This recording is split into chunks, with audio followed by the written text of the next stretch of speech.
Capítulo 24 do Evangelho de São Marcos, de Lucas, aliás. Lucas.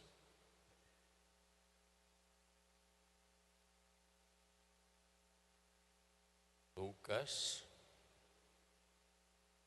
capítulo 24. Nós estamos vivendo uma semana muito especial, muito tranquila. E é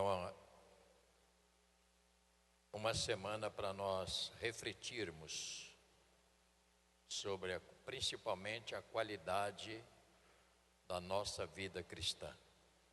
Não basta ser cristão, tem que ter qualidade, vida que agrade realmente a Deus.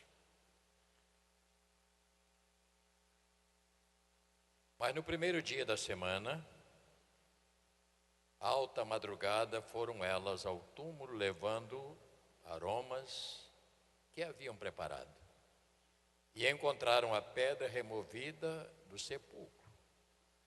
Mas ao entrarem não acharam o corpo do Senhor Jesus. Aconteceu que, perplexas a este respeito, apareceram dois varões com vestes resplandecentes. Estando elas possuídas de temor, baixando os olhos para o chão, eles lhe falaram. Que frase linda! Por que buscai entre os mortos ao que vive? Ele não está aqui, mas ressuscitou. Lembrai-vos de como vos preveni enquanto estávamos na Galileia.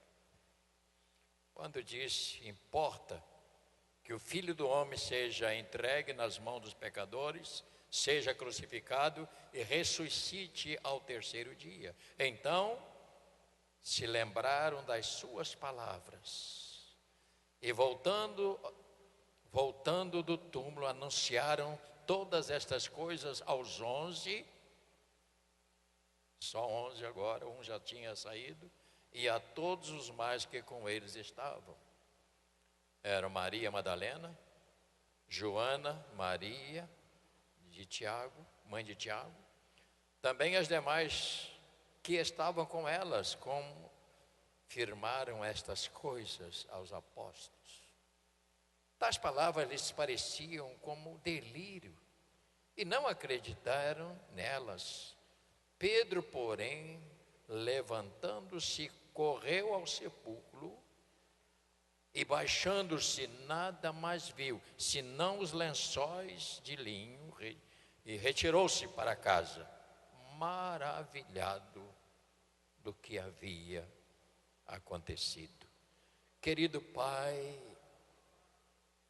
que prazer ler as Sagradas Escrituras e estes relatos que dão sentido à nossa vida cristã, falando da morte e ressurreição do Senhor. Abençoa cada um dos teus filhos que já estão aqui desde cedo, mas que possam ainda permanecer um instante, para que nós possamos te oferecer ainda a palavra e também o momento da Santa Comunhão. Abençoa em nome de Jesus. Amém. E amém. Podeis sentar, meus irmãos.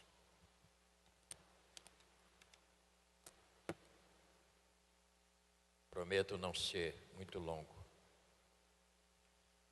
Eu creio, pessoalmente,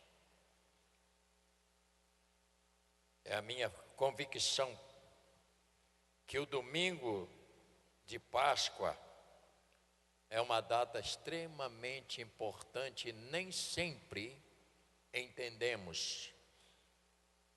Semana Santa não é semana de feriado prolongado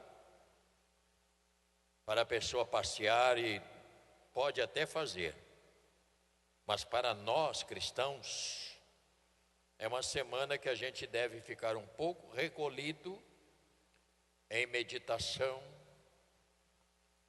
sobre este grande acontecimento que, para mim, houve 3 grandes acontecimentos Primeiro foi o nascimento de Jesus, um grande acontecimento. O segundo acontecimento, que para mim também é extraordinário, a morte e ressurreição do Senhor. E o terceiro que vai acontecer será a segunda vinda de Cristo. Então essas três datas e esses três eventos ou adventos devem ser bastante celebrados, principalmente para nós cristãos.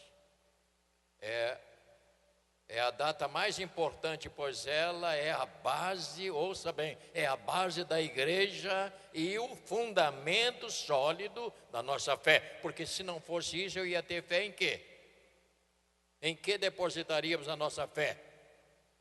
Então nós como cristãos, eu estou dizendo isso porque é a maneira que eu entendo a vida cristã. Segundo aspecto, esse encontro das mulheres e Pedro, ao chegar ao túmulo, é de grande valor. Por quê? Pois eles andaram com Jesus e principalmente os apóstolos ouviram o Senhor dizer que iria acontecer e qual seria o seu fim. Portanto, é importante você ver os acontecimentos e ter essa firmeza dentro daquilo que você ler. Terceiro aspecto, na morte e ressurreição do Senhor, cabe aqui a veracidade das palavras dos profetas que profetizaram sobre, desde o nascimento até a morte e a ressurreição de Jesus. Com isto, meus irmãos, nós vemos o que? A autoridade da palavra. Nós não podemos ignorar a autoridade da Bíblia. A Bíblia é o único livro no mundo que é a autoridade que fala sobre Deus, sobre Jesus e sobre o encerramento de todas as atividades dentro deste mundo, creio eu. Então, nós precisamos entender que o que a Bíblia fala tem duas opções para a pessoa: ou crê ou não crê. Porque a Bíblia diz que quem crê será salvo e quem não crê será condenado. Então, não existe em cima do muro. Eu gosto muito da Bíblia, mas não, isso não faz nenhuma diferença. É preciso compromisso, como disse aqui, aqueles personagens falando sobre Jesus, aquela narrativa. Você observou bem que foi bem firme a narrativa daqueles garotos falando sobre este aspecto. Com o nascimento de Jesus e a morte e ressurreição e a ascensão do Senhor, nasce uma coisa importante: a igreja cristã, ouça bem, a igreja cristã nasceu dentro deste aspecto. Por quê? Para pregar o evangelho, arrependimento, para perdão dos pecados, e daí surge uma outra coisa importante que nós formamos aqui, chamado a comunidade cristã. Uma comunidade cristã, ou seja, o povo de Deus. O povo de Deus é a igreja. A igreja em si, o prédio, não é a igreja. A igreja é você. Diga para quem está ao seu lado: você é parte.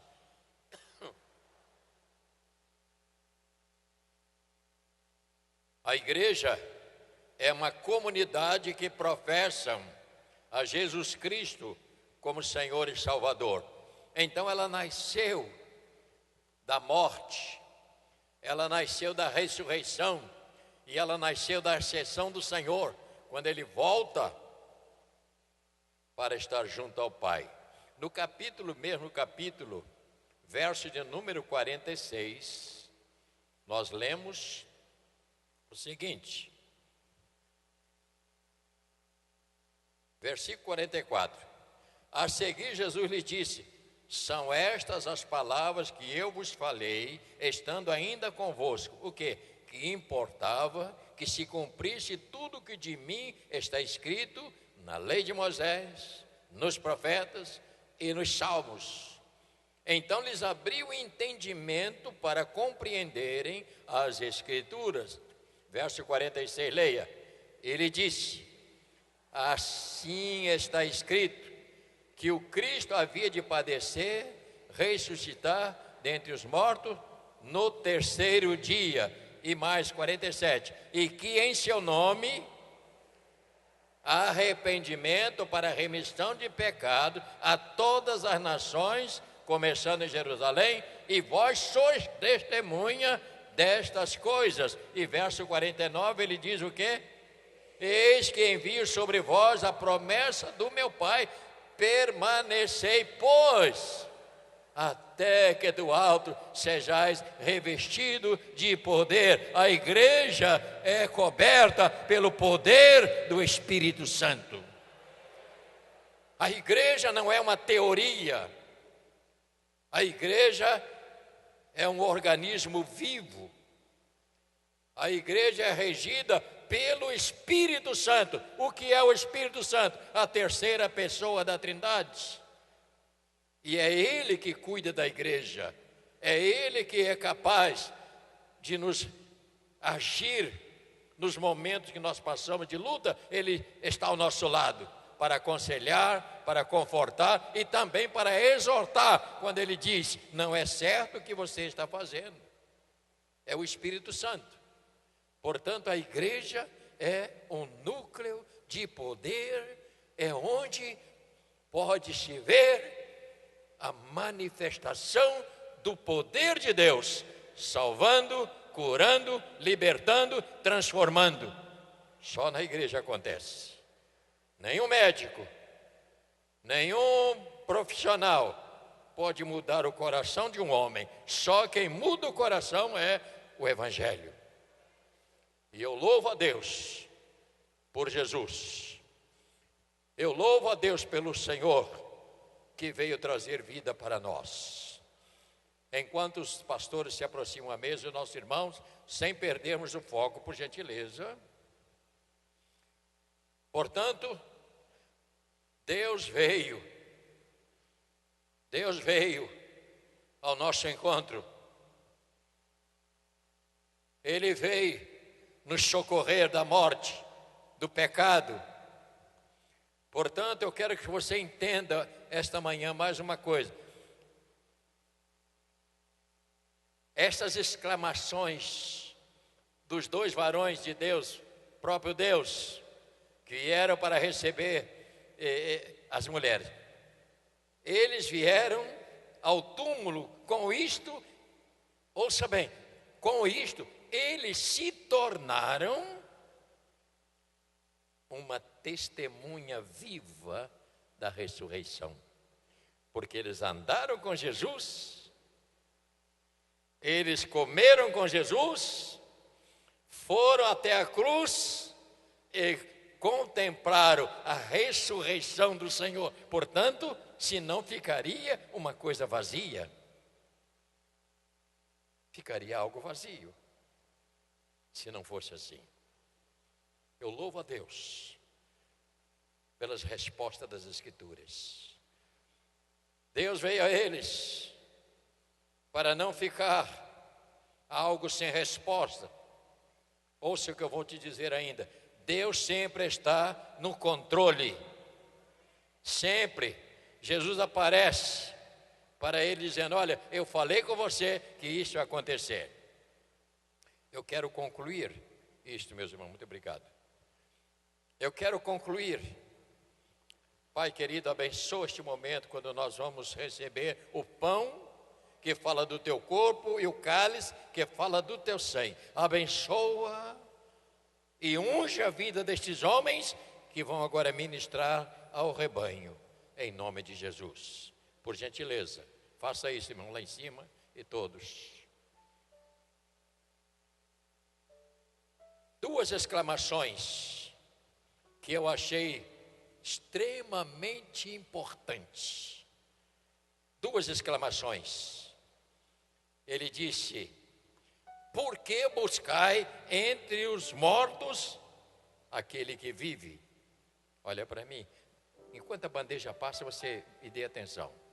Por que buscai entre os mortos aquele que vive? Porque ainda existe gente hoje que só cultuam a um Jesus morto, incapaz, indefeso de fazer qualquer coisa. O nosso Jesus não está morto, ressuscitou. Nós não vamos buscar entre os mortos aquele que está vivo e vive para todos sempre. Esta é a nossa vida, a nossa esperança. É isto que eu creio, meus irmãos. Ele não está aqui. Portanto, nós não buscamos um Jesus morto. Ele não está aqui. Por que ele disse que ele não está aqui? Ele voltou para o Pai. De onde virá? E este será o próximo acontecimento. E eu espero que você esteja atento, porque ele virá. Você crê que ele virá? Ele virá buscar a igreja. Ele virá. Palavra de ontem eu estava na minha cozinha almoçando com a minha mulher. Nós somos dois, só nós dois. E da minha janela eu vejo o céu. E ela olhou para mim, eu estava com a cara assim meio, os olhos meio lagrimejando. Eu digo, o que foi? É que eu estou olhando que o meu Jesus vai vir do céu. Ele virá do céu. E eu serei atraído a ele. Esta esperança, que quando ele vier, ele vai me atrair. E eu comecei a olhar para o céu limpo. Eu digo, ele vai aparecer. Você crê que ele vai vir? Eu creio. Meus irmãos, você que está aqui essa manhã, que ainda não tomou uma decisão, eu acho que você está perdendo tempo. Porque você não pode me garantir que você amanhã vai amanhecer vivo. Amanhã você pode estar embarcado. E se você embarcar no navio errado, tu vai bater num lugar estranho. Ouça isto. Aceite Cristo como seu Senhor. Aceite Cristo. Não seja só um espectador. Participe da vida de Cristo.